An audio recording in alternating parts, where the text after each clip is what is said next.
हसवत हसवत संबंध महाराष्ट्राला निशब्द करून गेला। मला ते म्हणायचे की रोहित तुझ्या झिपऱ्या वाढल्यात, जरा झिपऱ्या कमी कर।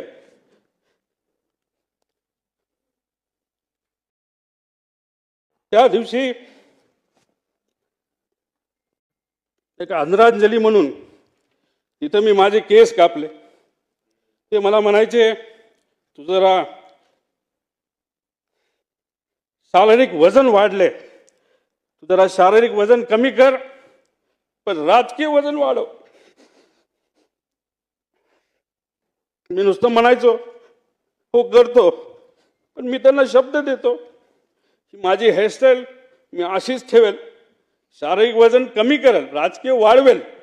पण एक गोष्ट मात्र खरी, ते मला म्हणायचे वरचं बटन वरपर्यंत लावत जा, पण काकांना एक सांगायचे 40-50 वर्षानंतर मी जेव्हा तुम्हाला भेटेल तोपर्यंत मी बटन असंच उघडे ठेवणार, त्यावेळेस मात्र तुम्हाला भेटल्यानंतर हे बटन मी त्या ठिकाणी लावेल, कारण शेवटी हे बटन असं ठेवल्यानंतर तुमची आठवण त्या ठिकाणी मला नक्कीच